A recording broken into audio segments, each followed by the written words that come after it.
I wish I had a child of my own. Cody, my husband said in a tone that sounded almost sarcastic. I couldn't hold back any longer and spoke up. What? What are you talking about?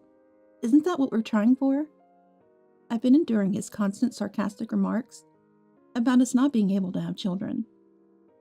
Even now, he's proudly holding Emma's baby right in front of me. What? Cody looked shocked. Despite all the evidence, is he really going to play dumb? I won't let him. I'll make sure they all see how miserable they've made me. My name is Natalie. I'm a 25-year-old housewife. There, it's done. I was preparing dinner in the kitchen. When I opened the oven, the delicious smell of gratin wafted out. I tasted the gratin. Looks perfect, tastes perfect, just the way Cody likes it. Just as I let out a satisfied sigh, I'm home. Cody was back. I went to the entrance to greet him. Welcome home. I made your favorite gratin tonight. I took Cody's bag at the entrance and was about to head back inside. Hey. Cody grabbed my shoulder. I felt a cold stare on my back. How did it go today? It was the due date, wasn't it? His words left me speechless.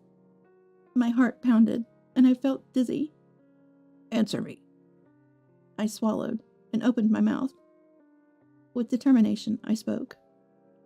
It didn't work out. I'm not pregnant this month either. I clenched my fists tightly. Seeing this, Cody let out a heavy sigh. Again? Why can't we have a child? Making gratin to please me? I'm sorry, but... Don't make excuses. All my friends got their wives pregnant right after getting married. They seem so happy, thinking of baby names, buying clothes.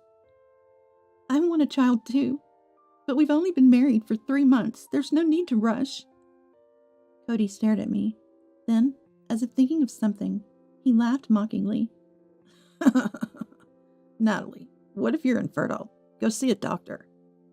Cody snatched the bag from me and went to his room. I covered my face with my hands. I too want a child. To experience the love for it. To be moved by every step of its growth. But maybe I'm not worthy of that. My parents disappeared when I was young. They vanished, leaving me and my twin Emma behind. I grew up without knowing a parent's love. I always wonder if I can be a good parent myself. But I can't give up. I truly want a child, and someday God will grant me this wish. I must keep my hopes up and wait for that moment. Besides, next month is our long-awaited wedding ceremony. It's a bit late, but I'm excited. All right, smile, smile. Today is Cody's birthday. I decorate the cake and prepare a present. As I wait for Cody to come home, the doorbell rings. Ding dong! It's unusual for someone to ring the doorbell. I hurried to the door and opened it. There stood a woman, with a face and style like a movie star. She casually brushed her glossy brunette hair off her shoulders. Sorry to intrude. It was my sister, Emma. Staring at Emma's face, so unlike mine, I widened my eyes in surprise. Emma, what are you doing here? Just came to visit. But today is Cody's birthday, right? I texted you that we wanted to celebrate alone. Emma seemed to remember then. Sorry, I forgot. I just wanted to see you, Natalie. I've been lonely since you got married. Since my marriage, Emma has been visiting unexpectedly. No, every 3 days. This has limited our time as a couple, and I haven't been able to talk properly with Cody lately. But when I hear Emma say she's lonely, I can't say anything back. We're the only family we have. Natalie, here, I'm giving you this bag. Haven't used it much lately. I opened the paper bag Emma handed me. What? This is a high-end brand. It's fine. I usually give them to friends. This time it's for you. Natalie, take it and go out for dinner with friends. Oh wait, you don't have any, unlike me. Look at this, I went to a party recently. Emma showed me a photo. In it, Emma and over 100 of her friends were enjoying a lavish dinner. I smiled. Emma, you're so popular. We're complete opposites, really. You've got a successful career, money, and even a boyfriend, right? Well, yes. All of this is just normal for me. Emma laughed proudly. I gave a wry smile. What's that? Then Emma froze, looking at the table. She burst into laughter. Wait, did you make this cake yourself? Yeah, is it weird? Cakes are better bought from a store, obviously. You're really not getting it, Natalie. It's so sad. Emma peered into my face with a smile. Well, that makes you cute, though. Emma laughed. Then her expression changed, her eyes sparkling. Right, I actually have something to tell you. Hello, I'm home. Cody returned from work. We paused our conversation to greet today's main character. As I was cutting the cake, Cody and Emma started laughing over something on TV. This actress is so pathetic. Gets married and can't have kids. And by the time she does, she's 40. How miserable. True. The two of them get along well, often bad-mouthing celebrities. They're like a real couple. Oh, look, a baby picture. My heart skipped a beat at those words. A child is a symbol of happiness. I believe it's a woman's mission to give birth. A woman who can't have kids isn't really a woman. I get you, Emma. We really think alike. We do, don't we? I silently served the cake. Right, Natalie? Cody turned to me. Then, as if remembering something, Emma covered her mouth. Sorry. I wasn't talking about you, Natalie. I meant someone else.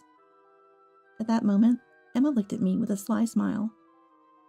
An expression of Emma's I had never seen before. I felt a certain malice in it. The reason Emma came to my house? She said it was because she was lonely without me. That's why I couldn't say no. But is that really the truth? After the party ended and Emma left, I got a text on my mobile phone. I'm pregnant. Remember I said I had something to tell you? Of course, we're planning to get married. Sorry for finding happiness before you. My family member is going to be happy. I should be happy. I should be congratulating her. Yet, a dark emotion was growing inside me. Time flew by quickly after that. Today is the long-awaited wedding day. We chose a small church for the wedding venue. It's a bit modest, but I wanted to save as much money as possible for our future child. Dressed in my wedding gown, I spent a calm moment in the dressing room. But that was shattered in an instant. The door burst open. I'm here. Congratulations, Natalie. Surprised, I turned to Emma, but what I saw next was even more shocking. Emma, that dress. What? What is it? I swallowed and said, You shouldn't wear a white dress at a wedding. Yes, Emma was in a white dress. Sorry, I tried to avoid white, but I just fell in love with this dress. Besides, Emma smiled. Doesn't this dress look good on me? Proudly posing, Emma tilted her head as if looking down on me. Then she scrutinized me thoroughly. Is that dress handmade? It looks more like pajamas than a wedding gown. Yes, I have a favorite designer who made it just for me, with lots of embroidery and my favorite flowers. Emma smiled with just her mouth.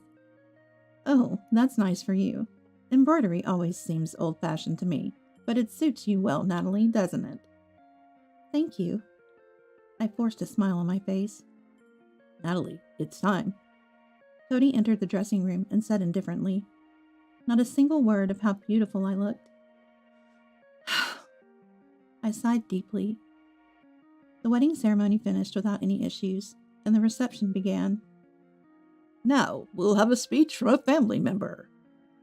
The moment Emma stood in front of the microphone, the men in the room started buzzing. Beautiful, gorgeous. Wish I could marry someone like her. Their gazes went beyond her dress, admiring her beauty and style. Hello, everyone. I'm Emma, Natalie's sister. As you can see, there are some empty seats today. Thank you all for being here. The reception was 30% absent. Emma's friends were supposed to attend, but none of them showed up.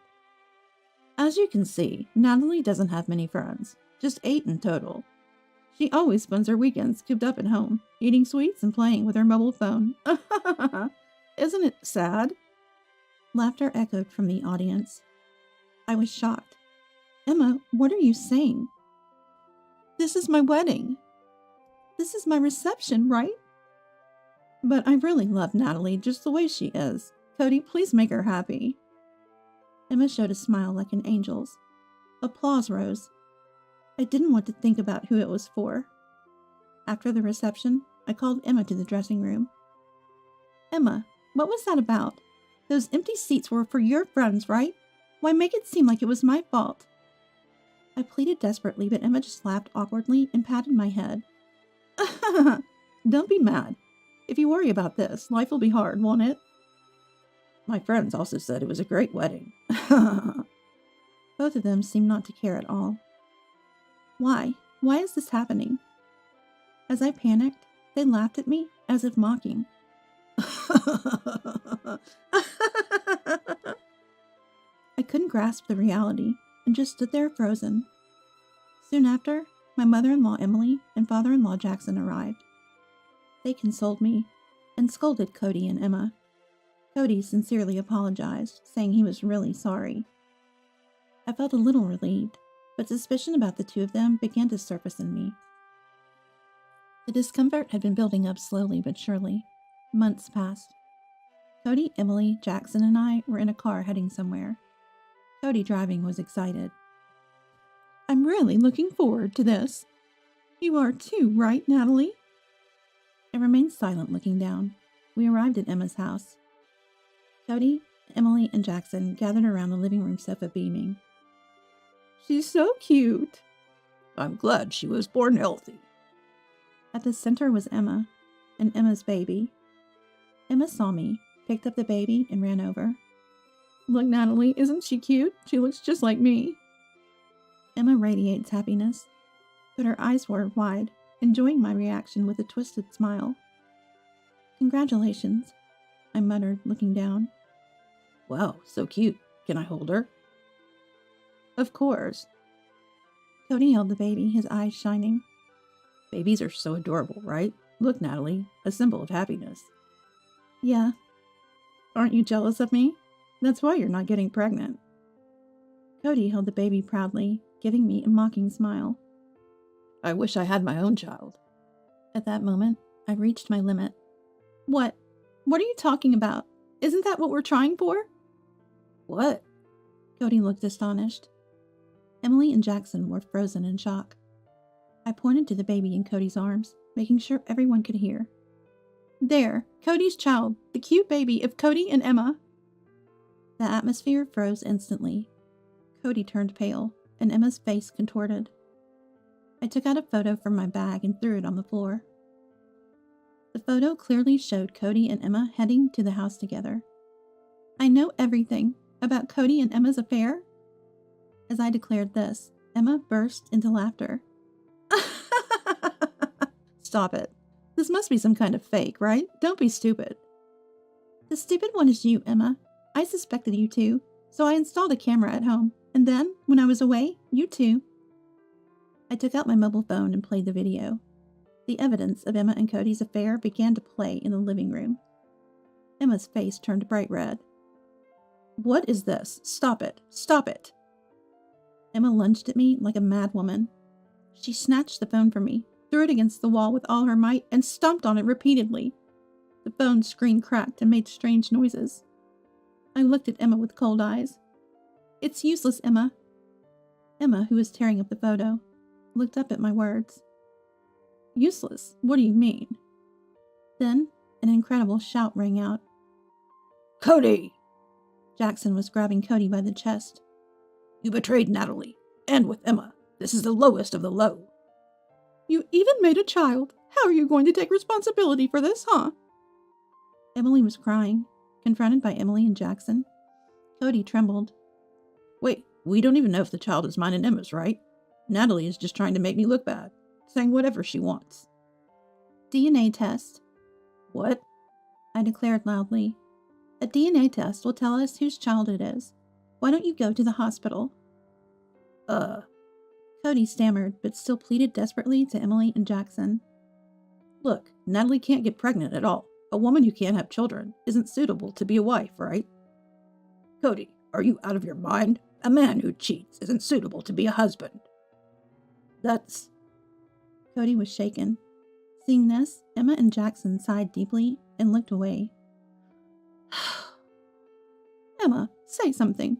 Why did you do such a thing? Betraying your family is a grave sin. Emma was shocked and shivered. It's not my fault. The bad one is Natalie.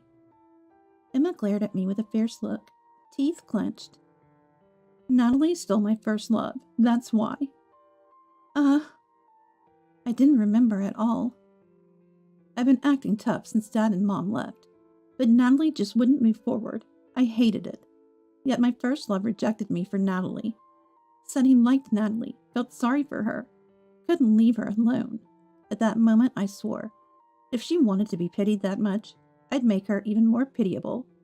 First, I decided to make Natalie experience loneliness. I repeatedly told Natalie how sad it was that Dad and Mom were gone. As a result, Natalie grew up dark without friends, really pitiable. Next, inferiority. I decided to make her think I was amazing and she was worthless. So giving me high-brand items and bragging about her friends was to make me feel inferior. And probably taking Cody too. See, Natalie is beneath me. Betrayed by Cody, resented by me. Natalie is the most pitiable woman in the world. Emma laughed loudly, but I felt no emotion. Pitiable? Me? I see. That's what you think, Emma.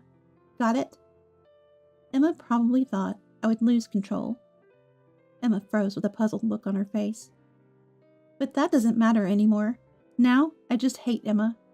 I loved Emma so much, and to think she's been manipulating me for so long. It's just too cruel. So I've decided to return everything Emma did to me. I mimicked Emma's laugh. Emma recoiled, as if she'd seen a monster. Was my face that scary? Both of you, just wait and see. I left the house alone. Months passed since then. Cody handed me divorce papers and left. Needless to say, he probably went to Emma's house. Today, I attended a wedding ceremony. It was cold, so I wore a long cardigan over my dress, making sure the dress underneath was completely hidden. The wedding venue was a spacious church in California with over 100 attendees. There were so many people, I could barely see the bride and groom. The bride and groom entered, and applause filled the air. The minister began the vows. Today was Emma and Cody's wedding. I learned about Emma's wedding a month after that showdown. Emma announced her pregnancy and marriage with Cody on social media. The post also mentioned the wedding. Such quick preparations. Probably they had been planning it even before my wedding. That's why Emma didn't invite her friends to my wedding. I didn't send invitations to Emma's friends. Emma said she'd create a group chat and confirm the attendees herself. She wanted to reduce my burden with the wedding preparations. I thought it was Emma being considerate. But now I realize she probably never even made the group chat. She lied that everyone was attending. No one was invited. That's why no one came. A simple answer, really. Thinking about it, Cody too seemed to have invited people he wasn't close with. I had never been introduced to Cody's close friends, before or after our marriage. Whether Cody was connected with Emma before marrying me or it was just bad timing, the reason will remain a mystery. But one thing is clear. They wanted to make this their first wedding. They probably wanted to erase all my time with Cody. I couldn't accept that. What was all the time I loved Cody for then? To have my life ruined, and then for them to be happy? Unforgivable. I reaffirmed my resolve for revenge. The wedding ended smoothly, and the reception began. It was a cocktail party format due to the crowd, and the venue was bustling. I stayed hidden on the sidelines. Now we have a wedding congratulatory message. Unfortunately, the groom's parents couldn't attend today, but they've sent a video. Please watch. The host announced proudly. Emma and Cody looked surprised. The venue screen lit up, showing Emily and Jackson. They were smiling, but their eyes had a predatory sharpness. It's finally starting. I watched the screen and smiled. Cody, Emma, congratulations on your marriage. Congratulations! In the video, the two of them looked at each other and laughed. Thank you all for coming today. As a token of our gratitude, we'd like to give you a gift. Excited voices rose from the audience, wondering about the present. Emily interrupted them. It's a gift of words. Now, over to you, Jackson. Leave it to me. Emily's relaxed expression tightened into one filled with anger. There's the bride, right? She's Cody's mistress. And not just any mistress, but his wife's sister. Do you understand what we're trying to say? These two aren't in a position to be celebrated. They're terrible people who committed adultery. We will never accept this marriage, and will disown them from now on. Stop the video. The moment Cody's scream echoed, the video cut off, but it was already too late. The audience, shocked by the video, was at a loss for words. Cody stood up and shouted, Everyone, that was just a joke from my parents. A bit too stimulating, huh? The guests started murmuring. Is that true? That video? As Emma grabbed the mic to explain, I snatched it from her. It's true. I said just those two words. Then I took off the cardigan I was wearing. 1 year ago, I wore this dress for my wedding with Cody. You remember, don't you, Cody?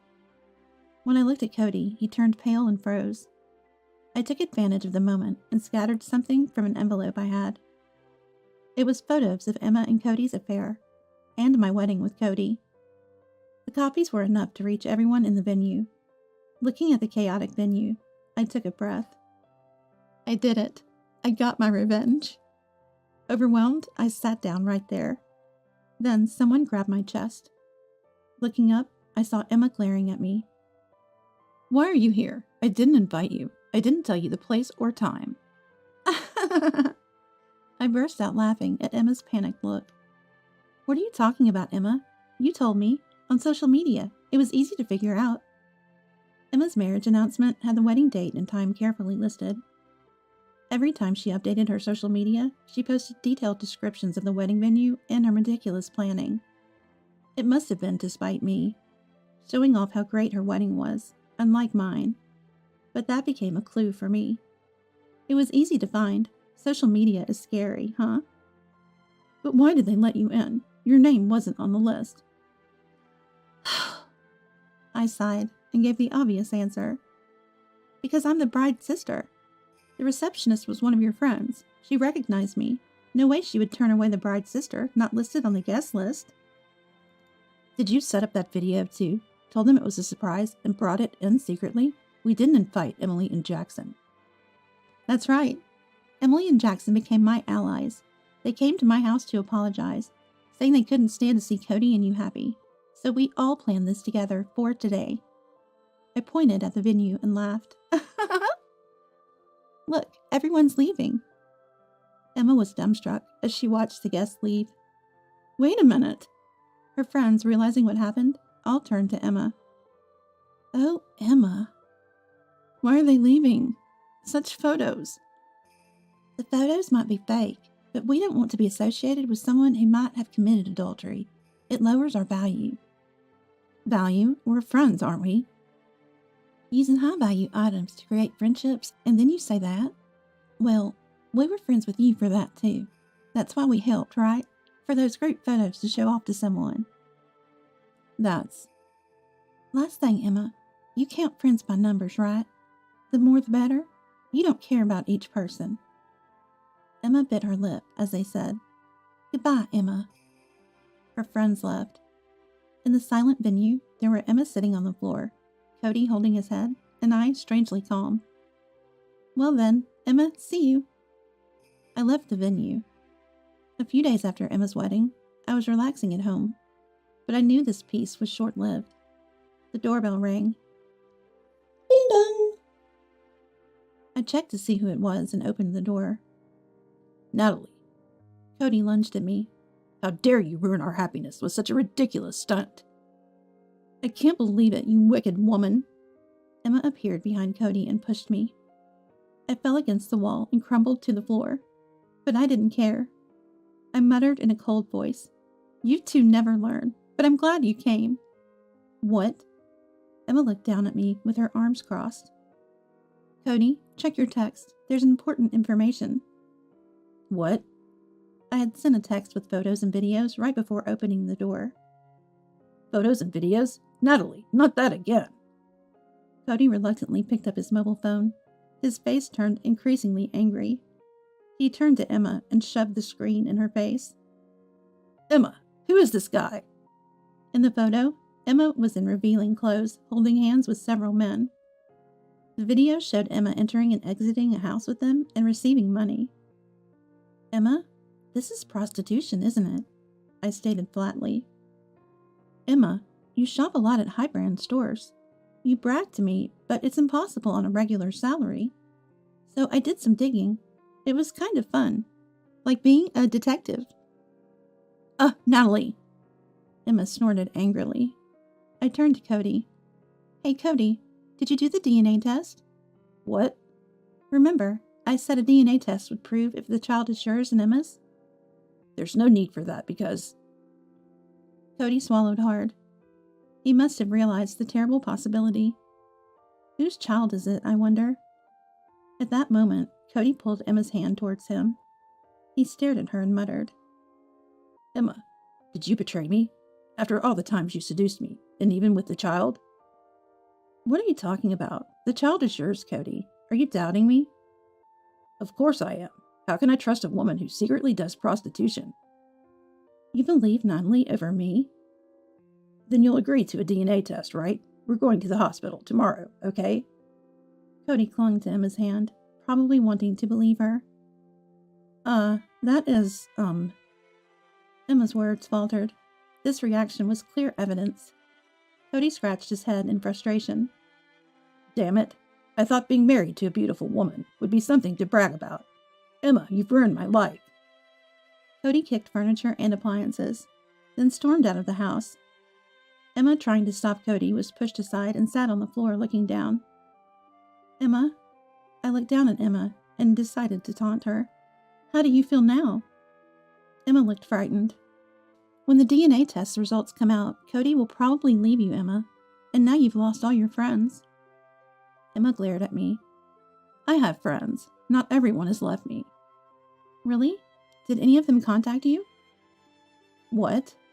She didn't expect such a question. After the wedding, did anyone worry about you? Ask about the situation? Offer you support? Emma uncomfortably avoided my gaze. I received such messages. When you tried to humiliate me with that speech, and when I divorced Cody, sure, I only have 8 friends, but each of them worried and comforted me.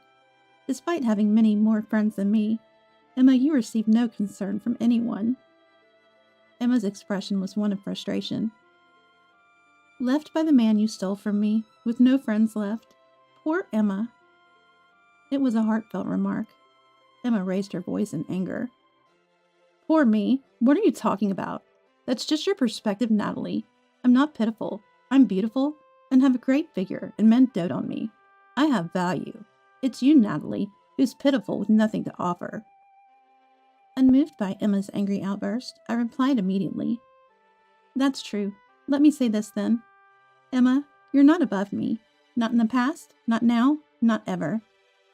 I always praised you, didn't I? For having lots of high-brand items? For having many friends? That's what you wanted, right? For me to acknowledge that you're above me? So what? That's right. Here's the thing, Emma. I never once thought you were amazing. What? I looked at Emma's bag, tossed it on the floor. I'm not interested in high-brand stuff at all, and I don't mind having a few friends. I don't envy people with many friends. That's my value system. So Emma, bragging to me was meaningless. That's a lie. You said you envied me. That I was amazing. I did that to make you happy, Emma. Because you're family. I couldn't just dismiss your pride and joy with an indifferent attitude. I loved you, Emma. We were the only family we had, so I didn't want to lose you and always tried to be considerate. Emma shouted with a trembling voice. Don't lie. You were troubled because you couldn't have children. That doesn't matter to me anymore. I replied with a sigh. In my life with Cody, I convinced myself that I had to have children. But life isn't that simple. There are many people, many ways of living, and that's okay. I won't obsess over having children and suffer anymore. Then what about me? Everything I did? Emma started shaking. Unable to move on her own, I dragged her out of the house. Goodbye, Emma. I closed the door. Afterwards, Emma and Cody got divorced. The results of the DNA test showed that the child wasn't Cody's. The news of Emma and Cody's affair spread quickly. It was inevitable, given they had invited 100 people to their wedding. Cody and Emma were fired from their jobs, couldn't find new ones, and were struggling with part-time work. I moved and started a new life. In this place without Emma or Cody, I intended to forget everything and start over. Today, I'm going to visit a friend's house. She just had a baby. I rang the doorbell, holding a present. The friend who opened the door had the happiest smile. Congratulations on your baby. I congratulated her from the heart.